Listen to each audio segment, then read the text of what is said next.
Sorry if you're there. I'm just checking the stream. If you can see the stream and you can hear me and see me, then do send me a message. That'd be really useful.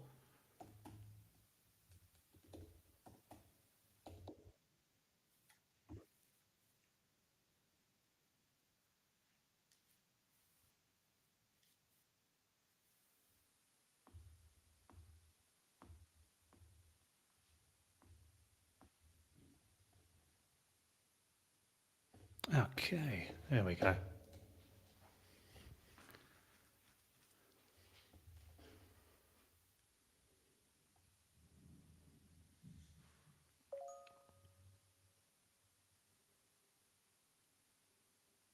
Okay, sorry for the delay in going live. I'm just getting used to the product. If you can see and hear this, please do comment so I know. That'd be really useful because I'm flying a bit blind. Not only am I doing the presentation, but I'm also driving the software, which is never that easy. If you have any questions during this, then please do just type the question in, and then I'll get back to it as soon as I can. Um, I'm not going to flick onto those whilst I'm doing this because it's the first time using this product, and I want to focus on getting it right. So I do apologise. Let me just check the stream, see if there's any comments.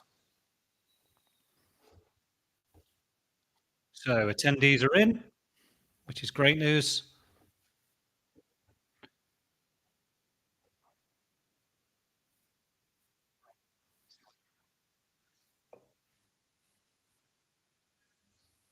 Okay, looks good.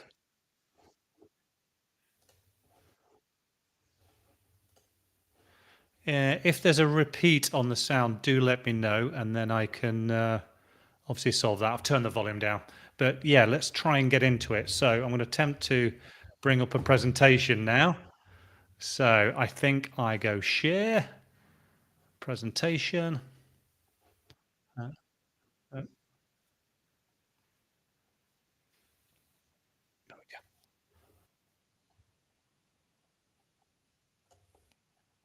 Okay, let's find the tab.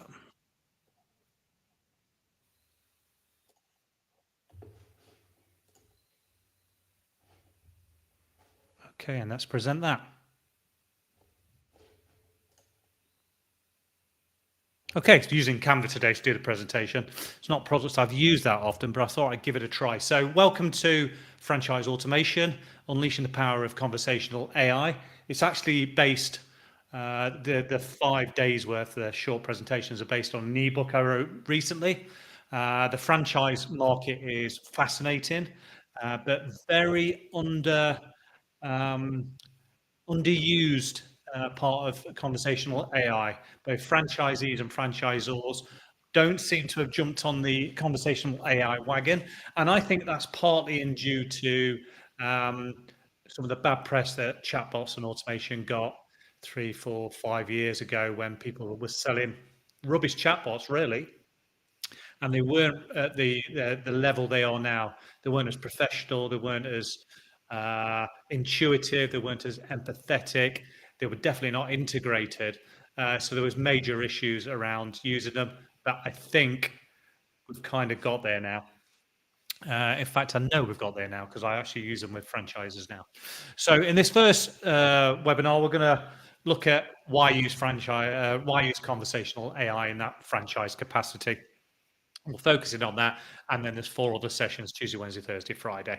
Allows me to impart a bit of knowledge from the book, and gets me used to presenting on LinkedIn, which I'm not doing a lot of, so I'm going to try it. If there is any issues with sound or visuals, do let me know. So let's set the scene. So primarily businesses use conversational AI, and this is franchise or not, to automate customer support. That is definitely the primary. Offer self-service procedures in response to the rise in consumer queries and the demand for immediate responses. Now that self-service can be very, very small self-service, like finding the answer to a simple question, an FAQ, Q&A, whatever you want to call it, to really quite detailed purchasing, changing passwords, ordering a new bank card, whatever it might be, which is the more detailed stuff. We know that consumers are impatient. We are impatient, and we're the consumers. We're looking to get an answer or something done as quickly as possible. We're tired of sitting on phones, pressing one for this, two for that. What we want to do is we want the service when we want it, in the way we want it, in the channel we want it. Conversational AI chatbots, which is what I'm referring to now rather than voice bots, may deal with routine questions, Q&As, offer quick answers and free up humans to concentrate on difficult duties. It's a key element that people don't think about. You know, I've worked in a call center, and I know from experience that those same questions that are asked over and over again, and you have to get the same answers, is soul destroying as being, as being the agent. And the ones I really enjoyed were the ones that were challenging. That made the time, when you're doing an 8-hour shift in a contact center, that made the time fly by because you were engaged in something that was a challenge. You felt a sense of achievement when you helped a customer. Doing the same thing over and over again was soul destroying. Anybody's worked in a call center, you know that. So let's talk about the thing that I think at the kind of C-suite level, the decision maker level, is the thing that they're most often looking at, which is this element of saving time and money. Now, I'm not talking about saving time in terms of sacking people and getting rid of headcount. We're talking about freeing people up to do the stuff that matters, the stuff that brings real value to customers, the stuff that is perhaps generating the income for the business.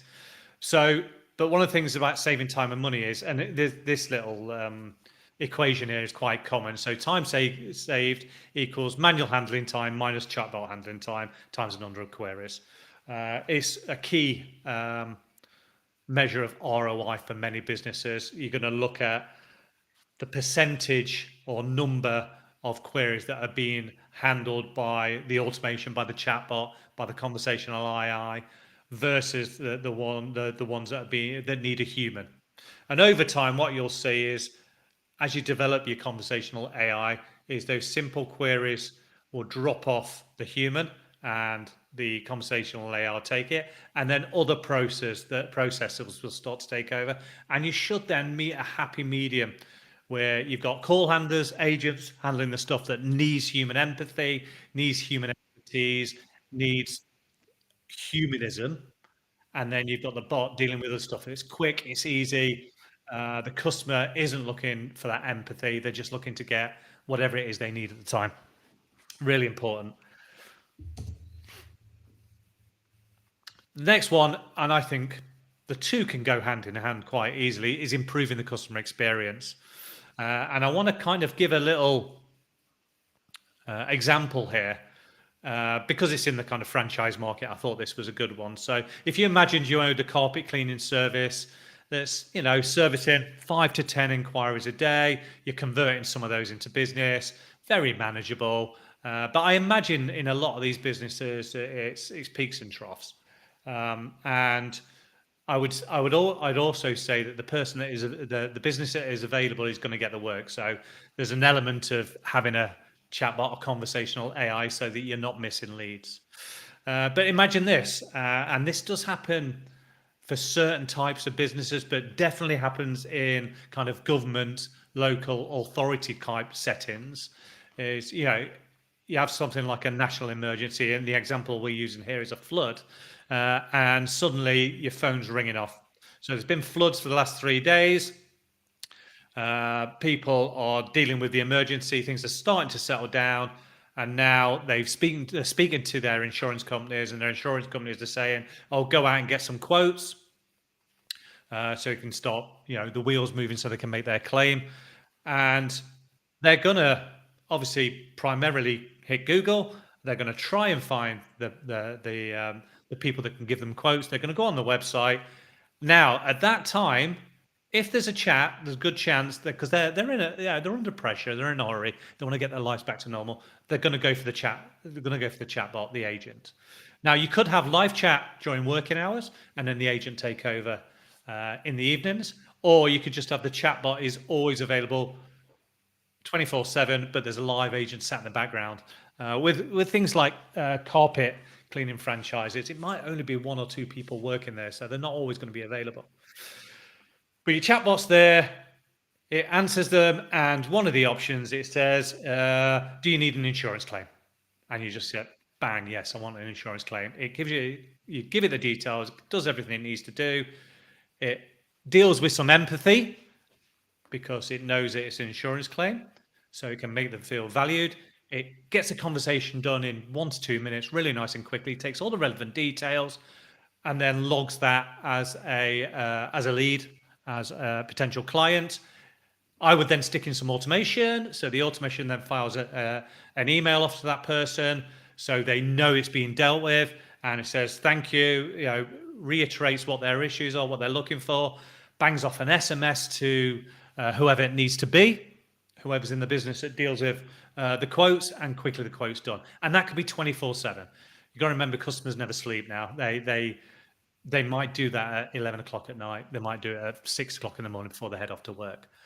So, who do you think is going to get the business? It's obviously going to be whichever business makes that process easier and removes much of what I call kind of friction, buyer's friction. So that's done. They follow up, and then quickly you need to follow up with the actual quote or further questions, whatever it might be. So I think that is one element where you can improve the customer experience. The other thing that franchisers need to think about is that you've got the franchisor, they've built this business, they've then franchised it, and they want consistency of messaging across, not only across channels, but across, it's about protecting the brand and the brand equity. We'll go into more depth about that shortly. So freeing up human resources. So we spoke originally about saving money, and some of that is around dealing with those simple queries quickly and easily. But it's also about freeing up your human resources so they can feel more valued and use what humans are good for, which is using their noggin, their brain. But there's some side effects of that. When you remove the mundane, the stuff that is really soul destroying. Remember, I worked in a call center. I know exactly what it's like. It has a knock-on effect. So it allows people to do more training, enrich their jobs, develop their skills further. They get a better work-life balance because they're coming home from work with a sense of achievement. They've spent 8 hours, whatever it might be, in the office today, and they've dealt with some really complicated queries, not that same boring question they get 5, 10, 20 times a day. There's a chance, because they feel like they're making a difference, and they're not only making a difference to the customer, but they also feel more valued within the business. It reduces burnout. So they're getting a lot of different types of queries to deal with. They feel more skilled, more valued, and it reduces that burnout. Along with that becomes increased autonomy, obviously. They feel like they're trusted, they've got more power. There's more chance for team collaboration. So as these people are getting better at dealing with more complicated queries, they can share that amongst the team. And then I kind of touched on it earlier, but there's a sense of achievement. There's not a sense of achievement telling somebody or 20 callers a day how to do the same thing. There's a sense of achievement when a customer is in trouble or is under pressure, and you're able to relieve them of that pressure and make a difference to their lives. So when we talk about freeing up human resources, there's the cost element, obviously, but I think there's a lot more going on there. Flexibility across channels. So it doesn't matter where a customer hits you, they're going to find you. So the obvious one, and the one that we see the most in terms of conversational AI and chatbots, is the website widget, bottom right hand corner. It's predominantly 99.9% in the bottom right hand corner because customers then know where to look. But it can also be on Facebook or WhatsApp, and more so on voice. It's definitely becoming a thing.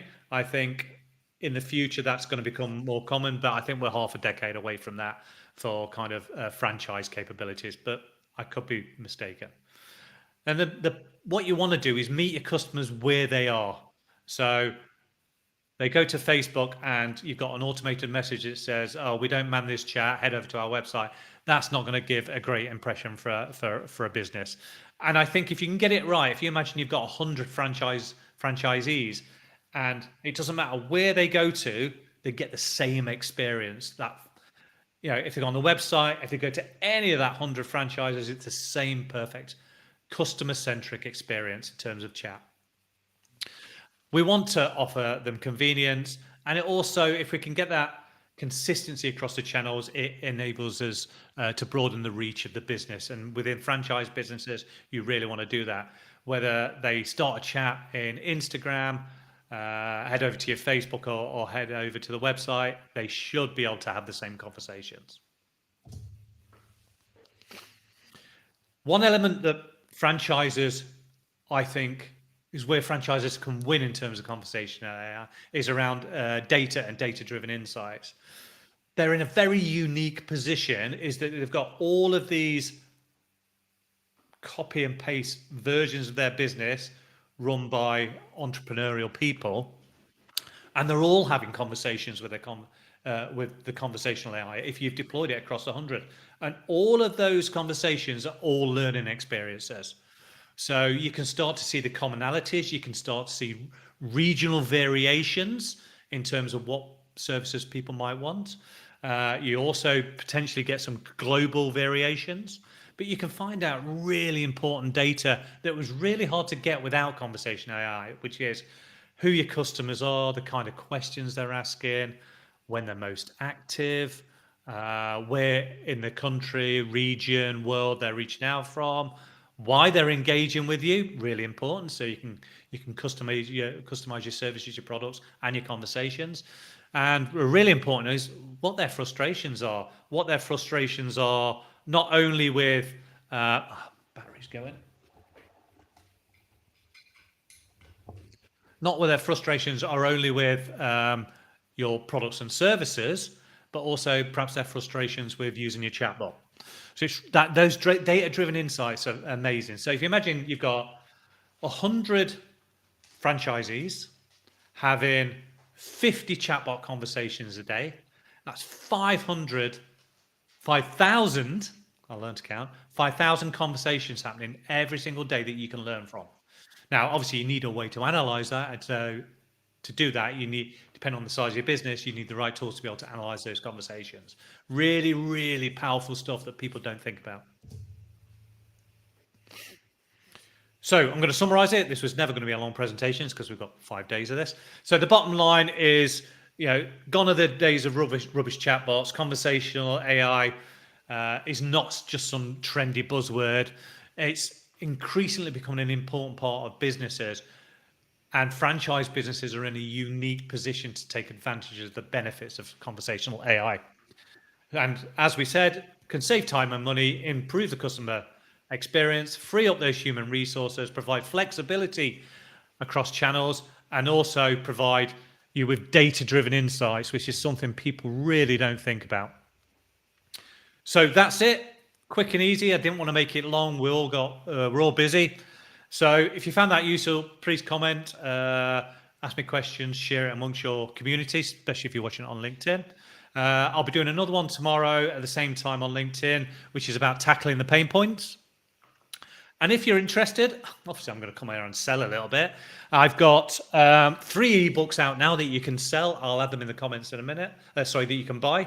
Franchise Automation, Unleashing the Power of Conversational AI, How to Be a Great Conversational Designer, Mastering Conversational AI Metrics, and you can actually pre-order now, which a new ebook I'm writing will be out this month, which is the complete guide to buying conversational AI platforms and services.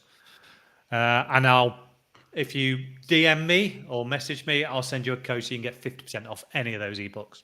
So thanks again. If you've got any questions, I'm always here for you. Jim Robot, take care. Bye.